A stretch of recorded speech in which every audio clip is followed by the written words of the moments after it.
I'm your host, Rob Carbone. This is BD4. Here's Barrett, some shake and bake, gets a three. Stands alive in the crowd. Oh, hang on to the roof. Goodbye. Anthony for three. Bang! That one goes down. Gotta put four fingers up when Torres comes to the plate. The wall. See ya. See ya. Out here, the pistol comes under. Got it. Yankees win. It was a good series, man. Listen, it was a good series. Unlike everybody else, I'm not just gonna jump out of my seat and say that was huge. Like, that needed to happen, you know. So I'll take it. We have a lot of work to do. That was good. We needed that.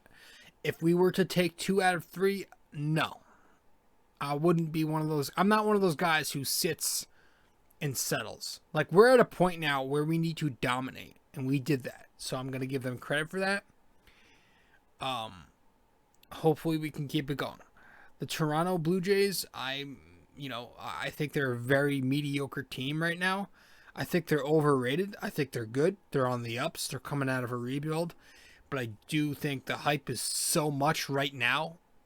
They're not a very good team. They're very average, much like us right now. But nonetheless, we needed to get going. We needed a confidence booster, and this series was exactly that. The Yankees picked up the win, 3 games in a row, get the sweep. The bats look good. Some guys are coming around. The pitching this series was fine. And fundamentals were good. There was nothing egregious on the base paths, and defensively, it was fun. It was a good series. Luke Voigt's coming back Tuesday, I believe. Britton's back. Cashman held a presser entering the series saying, typical BS answers. We traded Mike Ford to Tampa for cash and a player to be named later. You know damn well that on July 27th, Ford will hit a home run against us. That's a given. That's inevitable. Full crowd tomorrow. That's cool. Yankees are 3-0, undefeated since Hoke got yelled at by Boone, who used the word frickin'. The Blue Jays have terrible pitching and the Yankees sweep. That's that.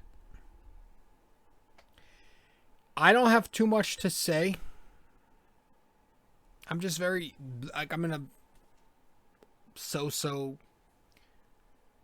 mood.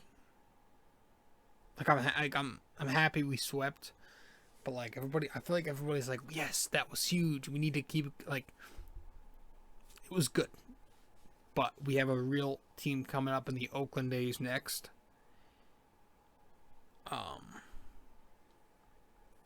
Hopefully we take that one.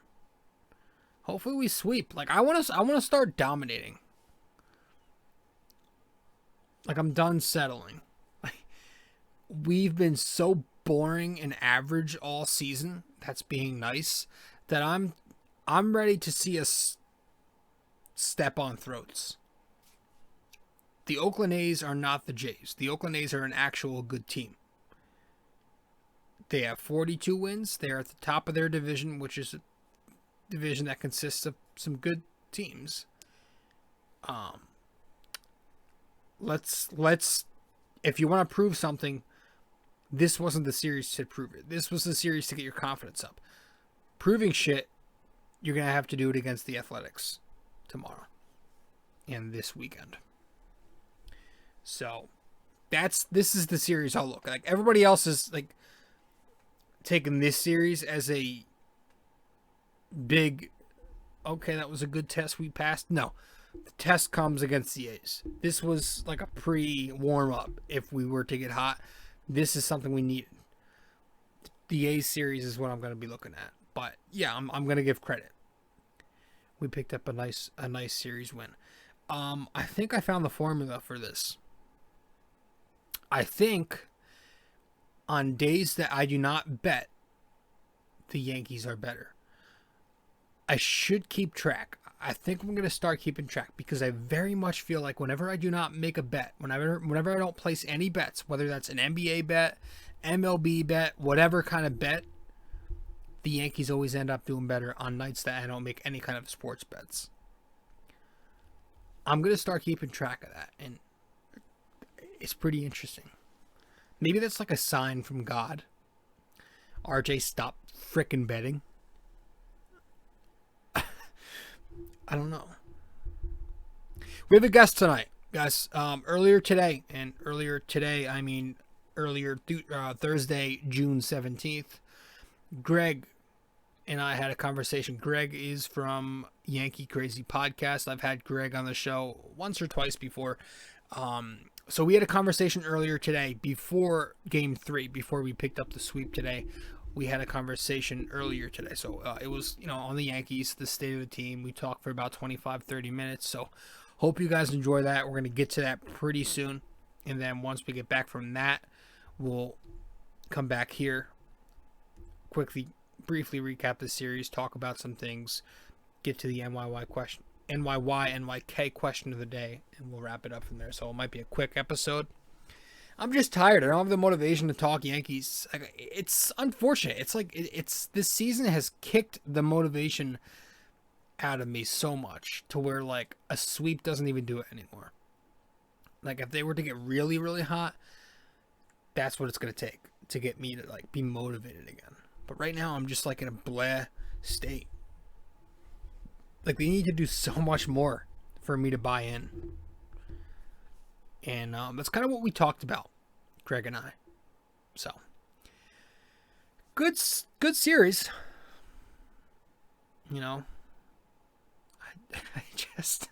I'm trying, man. Give me a break here. I'm really, really trying.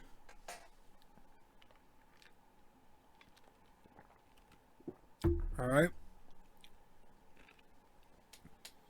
Anybody else still chew on ice? Or am I just a psychopath? Yeah.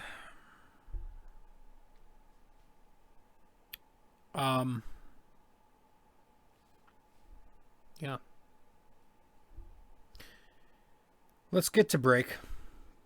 But first, if you haven't yet subscribed to this podcast, be sure to do that right now. You can find this podcast BD4, where there's no better way to get your Yankees and Knicks analysis. You can find us on Apple Podcasts, Spotify, Google Podcasts, SoundCloud. You can watch this podcast on YouTube. Subscribe to us there. Comment. You can rate and review this podcast. Give us a 5-star rating. Leave us a review. All that stuff, guys. Download the podcast. All that, please be sure to do. We do Yankees episodes every series. And we do Knicks episodes every 2 games when they are in season. So be sure to subscribe to the podcast. If you haven't yet subscribed to the blog that I write a blog called It's My Opinion, where I recap every Yankees game and also every Knicks game when they are in season. Not in season right now, it's the off season, so we're taking a break from the Knicks and the podcast, but occasionally throughout the off season we will have some episodes. But as far as the Yankees, yeah, we're busy right now. Talking all season on them. So the podcast, the blog, if you want to follow me on my 3 social media outlets, Facebook, Instagram, and Twitter, all that information I just told you is on my Linktree. So just go to linktr.ee/rjcarbone. That will take you to my Linktree, which displays the links to all that stuff I just said. Yeah, thank you for stopping by. Once again, I am your host, RJ Carbone, episode 258 of BD4, where there's no better way to get your Yankees and Knicks analysis. Greg from Yankee Crazy Podcast will join us. So we're going to get to that. And when we get back from that, we'll recap the series. So let's get right into it, guys. Let's not waste any time. And let's dive right in. Be right back. And then once we get back, we'll get right into the episode.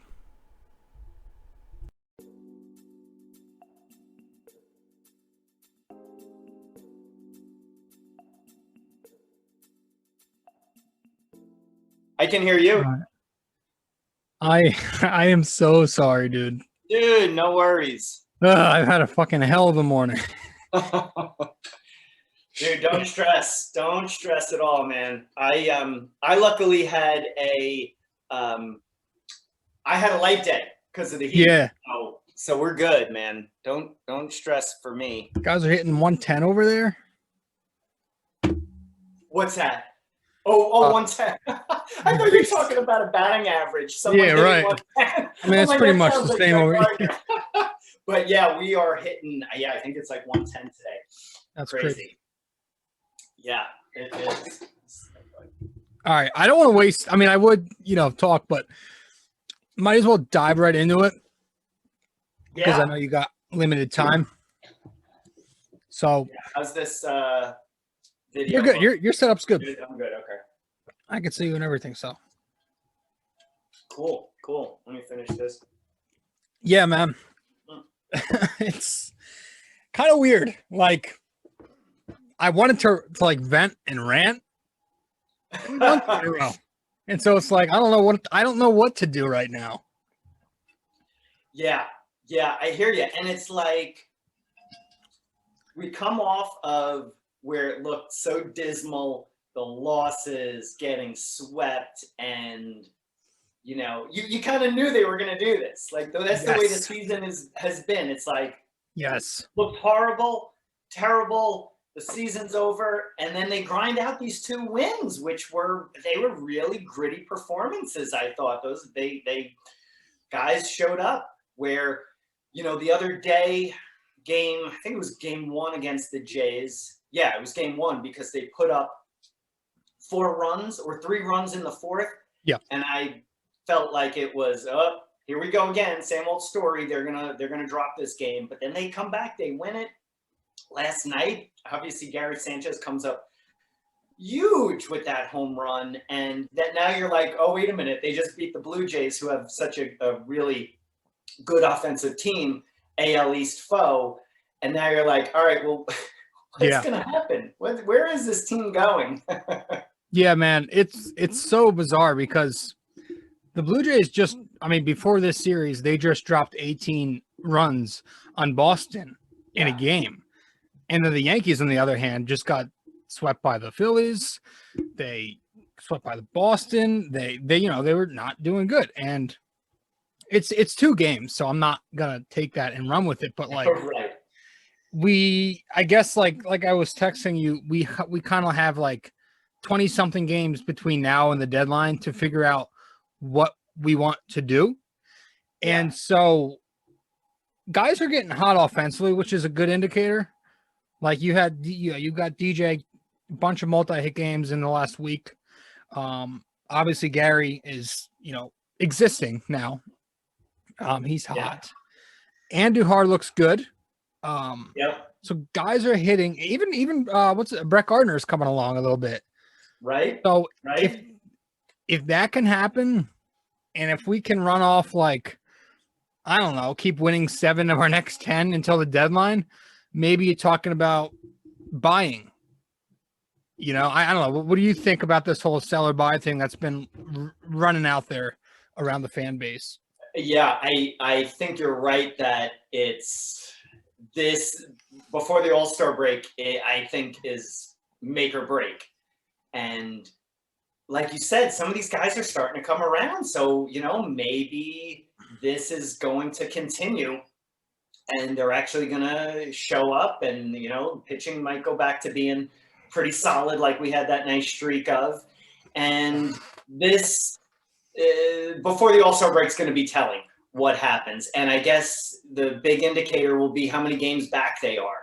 If all of a sudden they're at, who knows, maybe they're at 11 games back and then they say, okay, that's it, scrap the season and sell. Or maybe Boston starts to fade. Maybe the Rays go on a little bit of a losing streak and Yankees are 3.5 games out, and then you're like, wait a minute, we're in this. It's a lot of different ways it could go. And then, I was thinking about the Nationals, the year they won the World Series. They were a mess before the All-Star break. And then turned it around and they, obviously win the World Series. So I don't know, Cashman might have that in his mind saying, well, if they could do it, we could do it. And this will be a really interesting next 20 games. Absolutely. I am very intrigued to see what's going to happen here. I'm sure, like, I really want them to win. I want to root for them to win, and I would love to get into that scenario. I don't see it. Like, I just don't see, because remember, our goal in the end every year is supposed to be getting to the World Series. Right now, we're trying to get to the playoffs, so we are miles behind. And it'd be great if we ran off, I don't know, 10 of our next 15 of our next 20, whatever it is until the deadline and stuff. If we got hot, that's great. I still, like, in the back of my mind is like, do we have what it takes? Everybody's just so up and down. Like, you don't know, like, we don't get everybody connecting at once. Like, if this guy's hot, that guy's hot. If Judge is hot, Stanton's hurt. And if Stanton's hot, Judge might be hurt. And if the offense gets going all together, the rotation's going to start to regress a little bit. Yeah. I'm for it, of course, but, like, I just don't. There's so many question marks to me. But what do you think? I want to touch on the rotation really quick. Do you think the rotation, because Gerrit Cole obviously pitched last night, I haven't been following it too much, but obviously it relies on him. But what do you think about the whole spider tack thing? Oh man, I don't know if you saw. I guess it was after last night's game. I saw the interview. And he seemed to be getting pretty emotional about the whole being in control of where pitches are going and the real possibility that someone could get hurt. Now, you kind of, then it brings up the question, well, what's been going on for the past couple of years? Is the ball slippery all of a sudden? Like, what were guys using this in the past and it's just what's been going on? Or is it, they talk about the seams being different on the baseball and MLB manipulating that. So, I can understand a lot of times that when they say it's cold early in the season and you need a little something and they're rubbing up the baseballs to try and get that little bit of a grip. It's tricky because, spider tack, is it technically a foreign substance, as they call it? Yeah. And if you're going to be, upright as a league and say, okay, no one's using illegal substances of any kind, whether it's PODs or using something on the ball, then you say it's got to be outlawed. Or do you say, how can you measure how much of this substance they're actually using to just grip the ball or give themselves a little bit of an edge? The whole thing with, back in the day when guys like, who was it, Phil Necro, used to like go to the hat and they would always say he'd have like Vaseline on it to make the ball have a little bit more on this side and make it spin differently. Like, how do you quantify and say, all right, you guys could use this much spider tack for the game? Like, it's almost like all or nothing, maybe. Right. I hate it, obviously, that Gerrit Cole has become the center of this, because then everyone's, all of a sudden now it's the spin rate. Like, oh, look at his spin rate. It dropped from last week. And, David Cohn was talking about how this is something we've never had before in baseball to even know what these spin rates are. And now he's really under the microscope. So I feel bad for him, especially that it sounds like a lot of guys have used this. And, when his spin rate drops, it kind of is an indicator like, oh, did he not use any on this last game? He has an off game. It's just a mess. And I wish I knew how to be able to make it fair and make it safe so that the ball isn't slipping out of somebody's hand and guys getting beamed, Yeah, no, like you said, like he's going to be under a microscope so much from now until the rest of the year. Like it's gonna be interesting. I still think he could be an ace with or without it, whatever they decide to do. I still think he'll go out there and pitch like an ace. I think the question becomes, can he be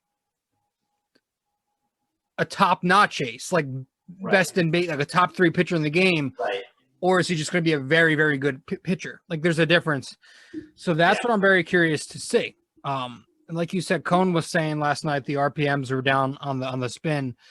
But if he can still go out there and give you 8 innings of 2-run ball with or without the spider tack, I'll take it. I mean, but they were showing, I don't know if you saw, but I was watching WFAN. It was Carton and Evan Roberts and Craig Carton. Mm-hmm. They bought spider tack into the studio and they were messing around with it. And I'll tell you what, man, it helps. Like they were throwing the ball, they used a wiffle ball with it and it wouldn't come off their hands. Really? They were throwing footballs with it and all they had to do was put their hand up and it just stuck. I looked it up on Amazon. I think I sent you this picture. Yes. Somebody had like a cinder block on it. So it's legit. This shit it's not just for grip. Like this is to manipulate the spin. So that's where it becomes a thing. So pine tar, all that stuff has been used forever.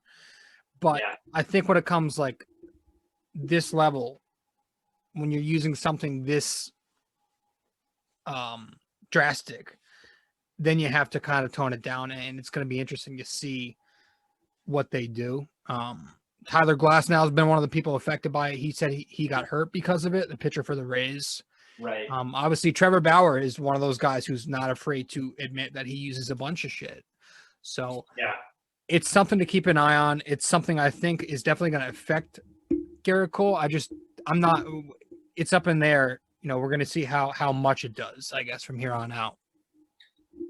Yeah, it's going to be interesting to see, and I hope they find a way to make it fair and let these guys have grip. Maybe they start putting something on league baseballs that show up at the stadium that, I don't know, with science now, I'm sure you could add a little bit more of a grip somehow and just make it a fair playing field and then outlaw everything. And if anybody gets caught after that, you say, all right, you're whatever, getting suspended or fined, etc. Maybe that makes a fair playing field. Who knows? Right, man. We'll see. Now, how much longer? We'll be like 10 minutes. But I wanted to, real quick, whenever the Yankees are on a losing streak and whenever things are going really bad, it's obviously everyone wants to call for everybody else's head.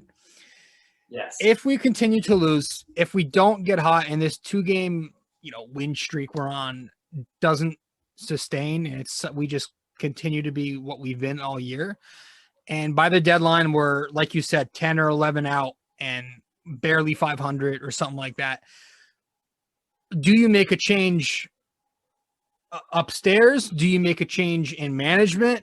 What would you do if you're GMing, or if you're in control of the Yankees? Are you making a decision anywhere, managerial or general manager? What are you doing? Well, if they get to be let's just say, like you said, let's say they're 11 games out, right, and at that point, become sellers. Try and scrap together everybody who's got some value and use it to get some younger players. At that point, I don't know, you just keep the manager in place. It's almost like, what's that really going to do at that point if you're becoming a seller? I don't love Aaron Boone this year. I think it was really telling. As much as I want to say get rid of Aaron Boone, and one of the big reasons why, and I know people say, well, he's not out on the field, but he is managing the team, and right. You are there. You are the leader. If Brian Cashman is pulling the strings and doing everything else, and he's just a puppet. That game against, who was it? Was it Boston, where he didn't come out of the dugout? Or I can't remember what game it was. It was Boston. Yeah, right? Yeah, with Odor when they have that. Yeah. 2 horrible pitches. And meanwhile, Phil Nevin's coming out. And, Phil Nevin and him are friends. And I know he probably was trying to like protect Boone from not getting ejected, but you got to get out there and get ejected. You got to show your players. And then Aaron Judge the next day had that quote about saying that he loved to see the fire of Phil Nevin, and you want to see your coaches do that. I don't know. That was kind of a little bit of a backhanded insult that Boone wasn't out there. And that just shows me, like, are you giving up? Like, where was he? The quote, "Savage is in the box." This is a game against your arch rivals when you guys are on the decline and you're not running out of that dugout. My goodness. So I'm getting heated about Boone, but getting back to it, as much as I want to get rid of him for that, if you're becoming sellers at the deadline, it's like, keep him in place. Get all the other people, like I said, with some value, and just ship them out and see if you could get some young talent and just retool it and say, all right, 2021 is a lost season, and we'll just do our best to plan for 2022. Yeah, I love what you said on Boone, because that's what gets me annoyed.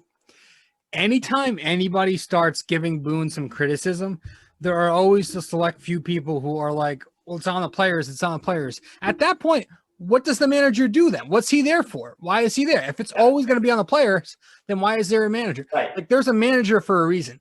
If these guys were still, if they made these defensive mistakes and these base running mistakes, if they stopped after April and we fixed it, that's great. But when these fundamental errors we're making in the middle of June keep happening, that's on the manager, because he has to make sure and hold these guys accountable that they're not going to continue to make these mistakes. That's what a manager is. He's got to make sure and hold these guys accountable. You're not going to run hard down the line. You're going to sit. You're going to continue to make errors. You're going to sit a day. Somebody else is going to come in and take your place. You're not producing. I'm going to put somebody else in there. I feel like there's a lot a manager can do to get his team fired up. Go out there. Marcus Timms got thrown out, or the other guy, Mendoza, was barking at him. Nevin got thrown out. We see it a lot, and Boone just doesn't have it. And to make matters worse, in the post-game pressers, every single time we lose, we're going to turn it around. We're close. We're turning the page. That's what bothers me. He's a really nice guy. He is. But in terms of being a leader, the guy I want leading the New York Yankees, the evil empire, that's not the guy I want. Yeah, absolutely. You need someone with a little bit of fire, and maybe you're not going to be calling them out in the media, but you better damn well be in that clubhouse and giving guys the business and saying, which I don't see him doing. I see him as this, when AJ Hinch,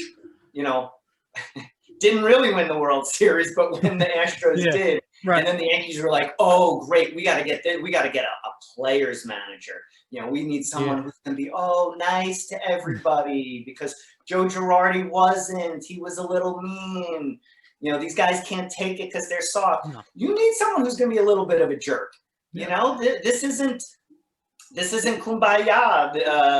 Everybody get along and everything be perfect. This is a big business, which the Yankees should know. They make tremendous amounts of money, and they should know that you need someone to go in there and be a little bit harsh. And I think Boone doesn't have it, and I think that was a mistake by the Yankees to want someone in there to play nice with everybody. And the thing is, nobody's asking him to go out there and be Billy Martin, but just show some kind of urgency a little bit more. Don't just sit there and continue to read your book of cliches, but do some stuff here. Show anger. He used the word frickin' the other day in his post-game presser, and everybody was like, wow, Aaron Boone's that should show you how laid back he is if we're going nuts over that. What do you think? And so I do think a lot of it is on managing. I do think he's been bad to his expectations. And I also think, though, he doesn't deserve all the blame, because the way this roster is constructed, Brian Cashman, it's not the best recipe for long-term success. You've got a lot of guys with track records of getting injured, a lot of guys who are very prone to striking out.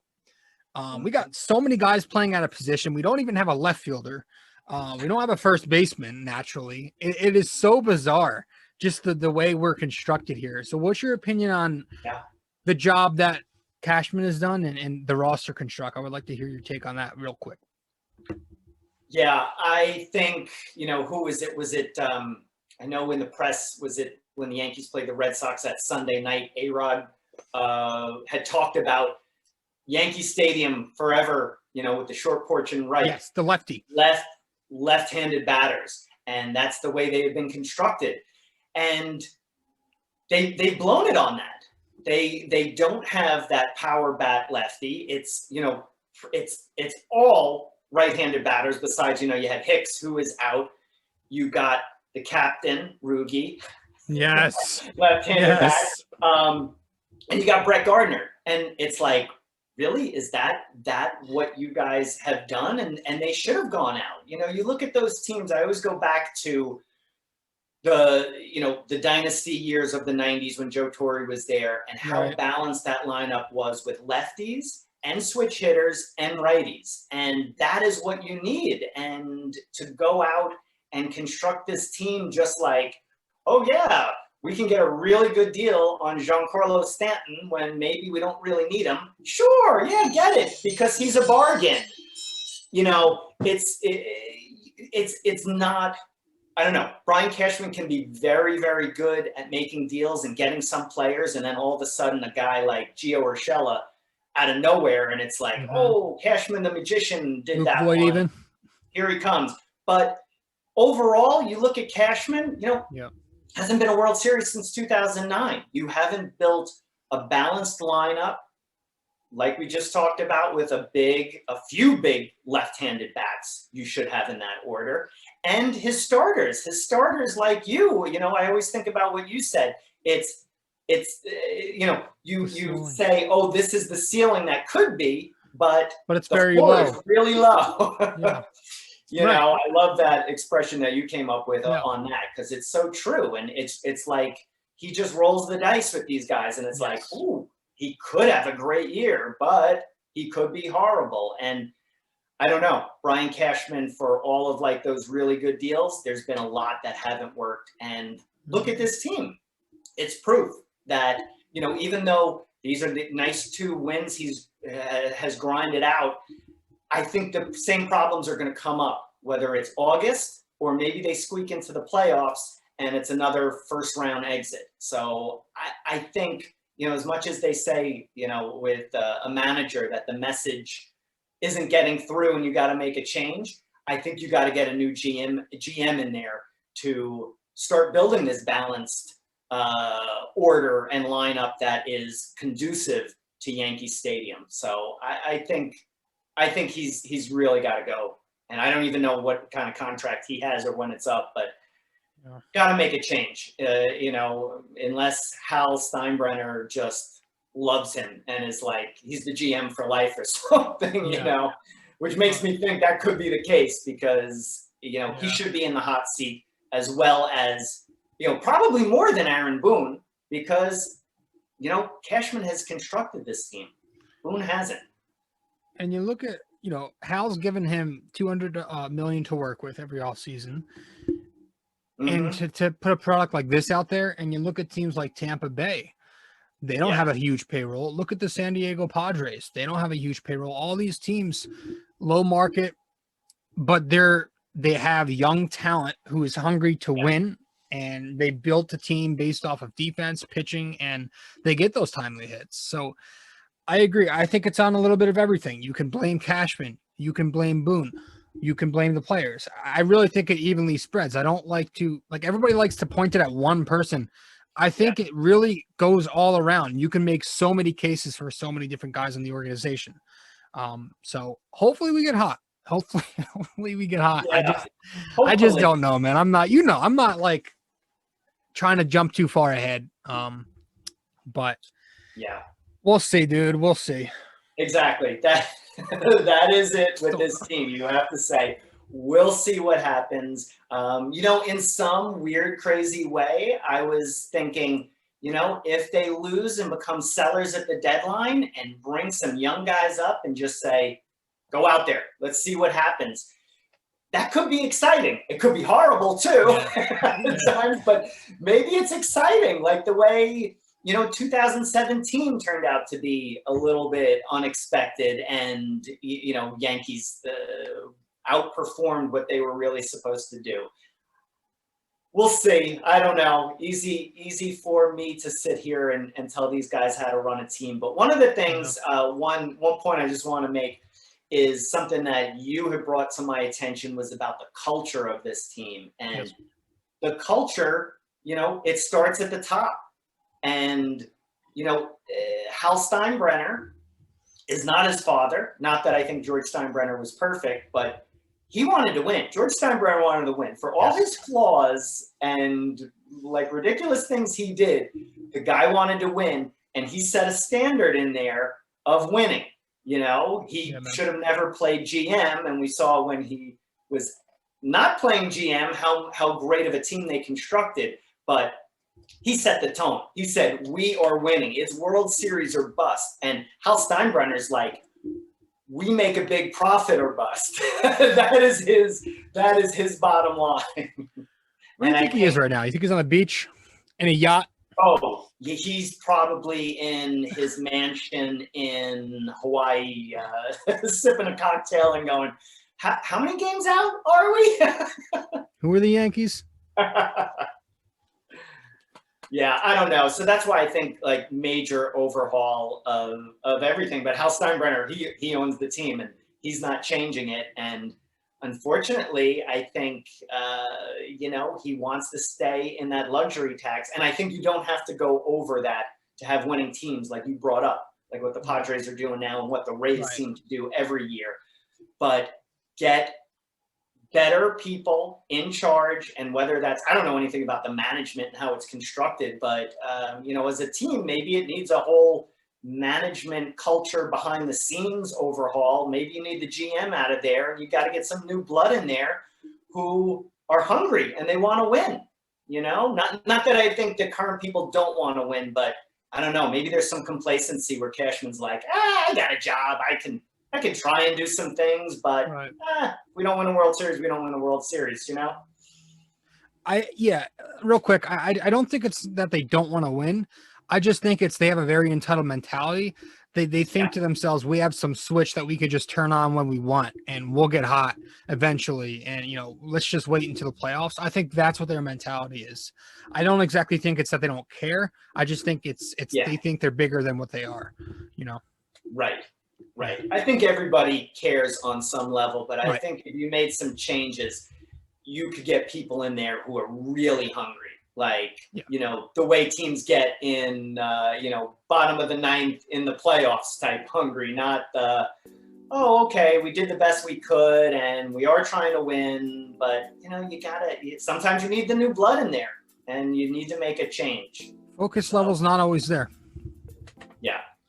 Yeah, man. We'll see. We'll see what happens. Dude, thank you for coming on last minute. I really appreciate it. I'm glad we got this done. Yeah, absolutely, dude. Always love talking Yankees with you, and let's hope for the best. Let's hope this turns around to be an amazing season after this. All right. Greg Gill, Yankee Crazy Podcast. Thanks, man. All right. Thanks, Rob. I'll talk to you soon. All right. Let me hit stop.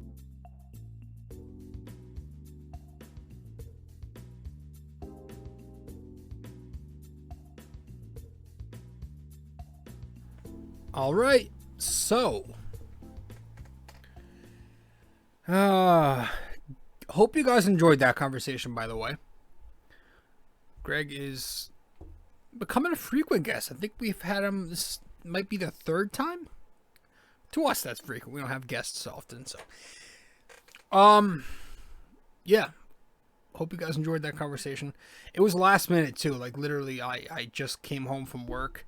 He had to go back out to do something, and we found a small window in between for about 25 minutes to record, so it was good. Game one. Let's get to game one of the series. Yankees take the 6-5 win. Abysmal start, right? You had Jordan Montgomery loading up the bases on straight up walks with no outs. He gets out of it. Just one sac fly was all that happened against them, so it was 1-0 Jays, but The Yankee bats woke up. They got a good collective effort from their pen. But yeah, they were down 5-2 at one point, so it looked pretty brutal. But they tie it in the second inning, take the lead in the fourth inning. Bottom of the fourth comes, you have Monty walking Joe Panic. Then he surrenders 2 singles in a row. That loads the bases again. Pass ball scores a run. Then he leaves a changeup up to Bichette. That ends up being a 2-run single. 5-2 Jays. But then the Yankees make their run. Ryu, in his final inning of work, the Yanks kind of get to him a little bit. Gio with a single. Gary a double after a home run earlier in the game. Miggy the RBI ground out. Later in the game, Gardner home runs off of Castro. Then you have DJ with a double. He scores on a wild pitch to Aaron Judge in the inning. Then you have Clint, right? You've got the lefty Gardner up, but he gets pinch hit with the righty Clint Frazier. Now, Gardner was hot, and you had to know that Montoya was going to counter when he saw Clint coming in as the righty to bring in the right-hander. But Boone didn't do it, didn't care, and he pinch hits Gardner. It was a move I questioned, I'm not going to lie, but it ends up paying off. Clint gets the big double down the line. 2 runs come across. The Yankees take a 6-5 victory, I said? Yeah. So, a good win. Good solid victory. Yankee bats came alive again. 9 hits, 6 walks, 7 strikeouts. So, good, efficient, explosive performance to score their 6 runs. That was the first game of the set. Second game. Another, good game. A quiet offensive performance, but the Yankees win nonetheless 3-2. Not much happened. You had Cole pitch a great game.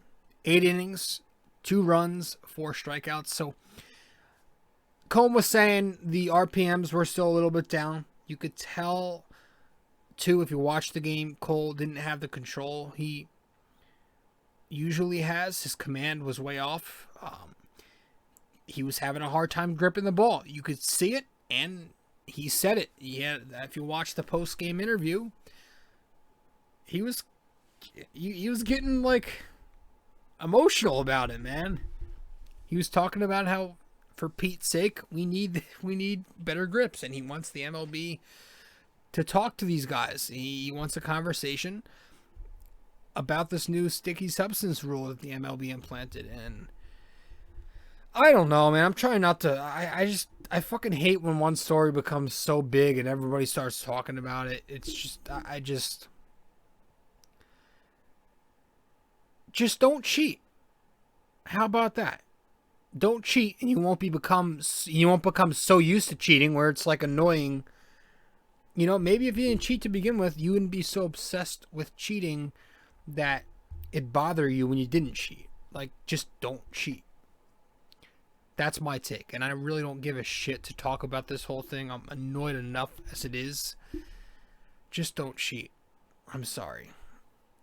But maybe they'll figure it out.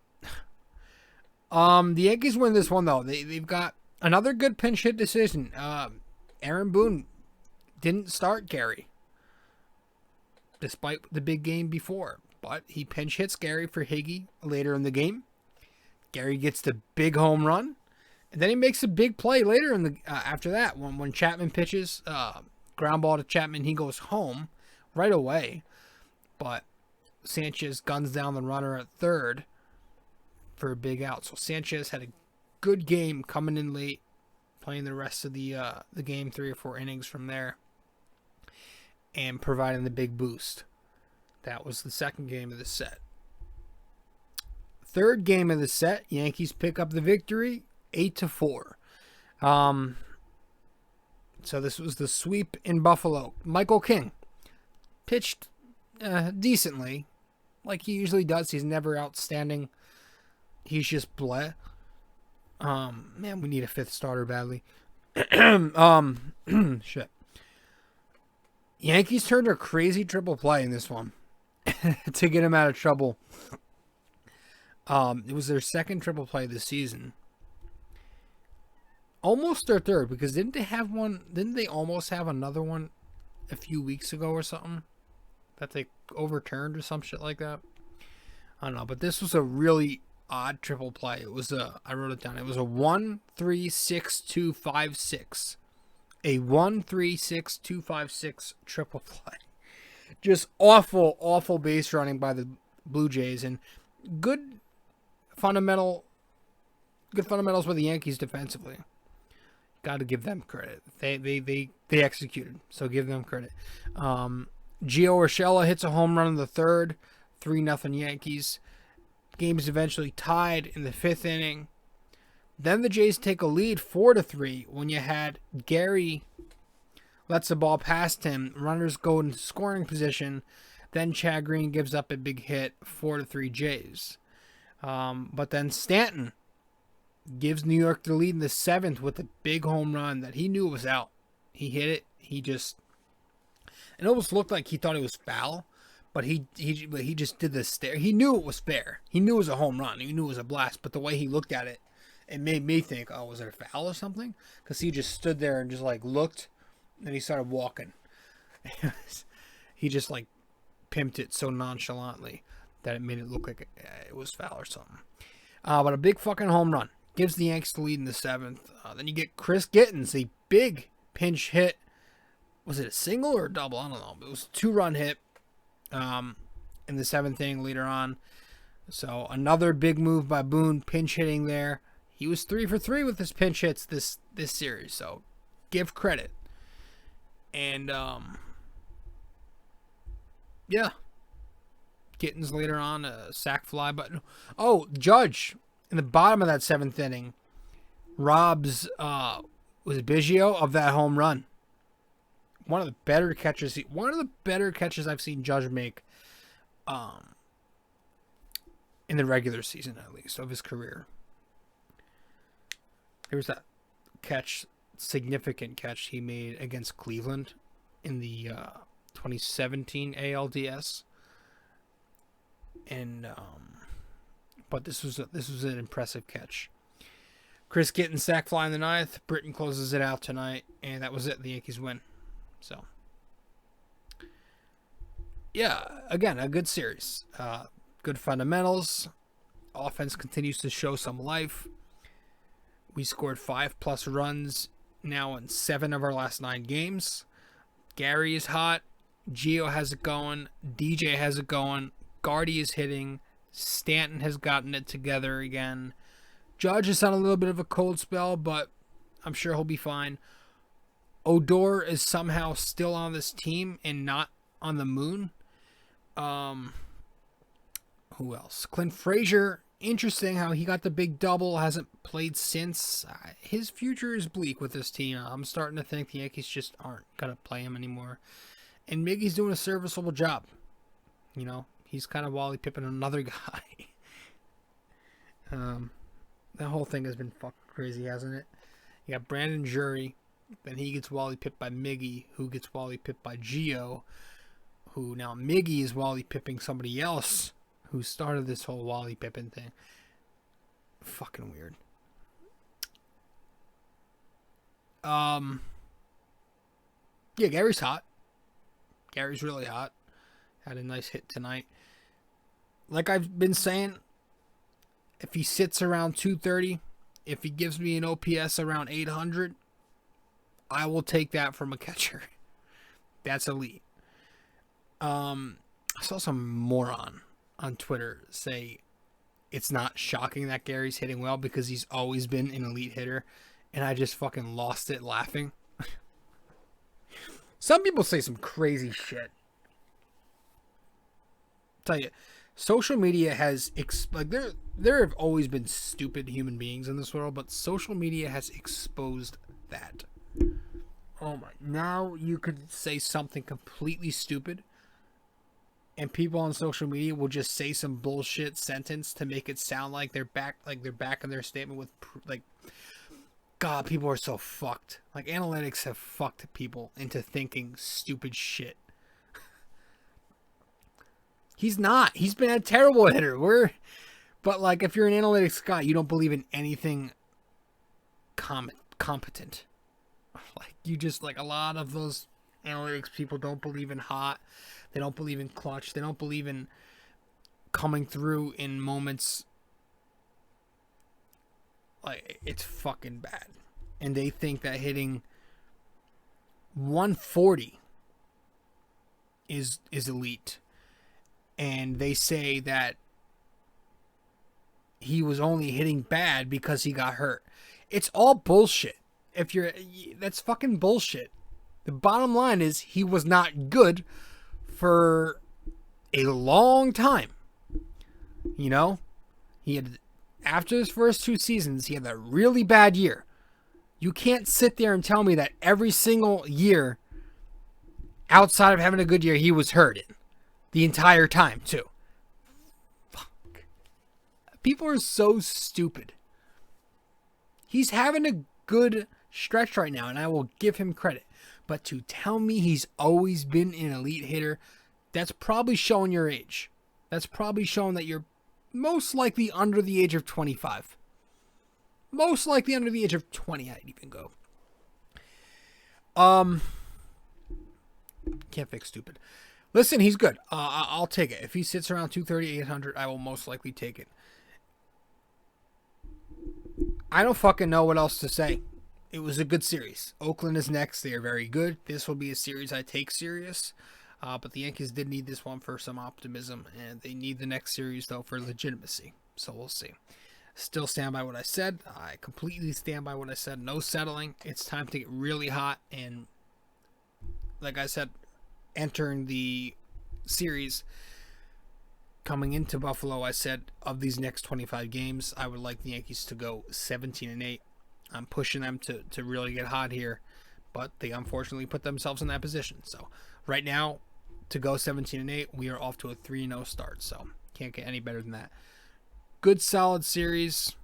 Gary Sanchez, not an elite hitter, but having a really good stretch. Hopefully he can get back to being an elite hitting catcher, which is different from being an elite hitter. And that's that. Good series for the Yankees. Let's head to break. When we get back from break, we'll get to our NYY, NYK question of the day, and that'll be that from there. Because I'm just tired, and I just don't feel like talking about the Yankees for much longer. I'm sorry. Get really hot, and maybe I'll get excited again. But good, solid series to start. We'll see what happens. Be right back.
All right, so last time out, in episode 257, our NYY, NYK question of the day. Which Yankee was the first rookie to make an MLB All-Star game? The hint was he went 0 for 5 in that game.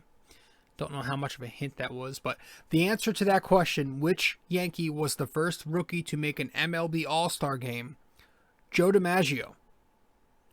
Yes, in 1936, at age 21 years old, Joe DiMaggio was the first rookie to make the All-Star game. Now tonight's NYY, NYK question of the day. Episode 258, sponsored by Anchor. Best way to make a podcast, go to anchor.fm or download the Anchor app. Which Yankees slugger set an MLB record when scoring 177 runs in the 1921 season.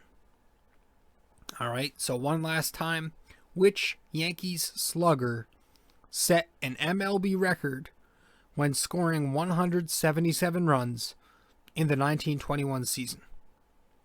So let me know the answer on Facebook, Instagram, or Twitter. You could either comment the answer once I publish the promo to this podcast or the link, or you can DM me the answer, and I'll give you a shout out on the next podcast episode we have, which will be after this A's series this weekend. So I hope everybody enjoyed this episode. If you haven't yet subscribed to this podcast, be sure to do that. Subscribe to the blog where I recap the Yankees and Knicks every game. Yankees are in season right now, so we're just doing the Yankees. But we will start talking Knicks somewhat in the summer. Talking some off season. I'm just in mourning right now. I need a break. But that's it. So thank you guys so much for tuning in again. Follow this, subscribe to this podcast, the blog, follow my social media. Thank you so much for all of it. I appreciate you tuning in. This is episode 258 of BD4, where there's no better way to get your Yankees and Knicks analysis. I'm your host, RJ Carbone. I'm signing out. I'll see you later. Next time. Ciao. What? I'll see you next time. Ciao.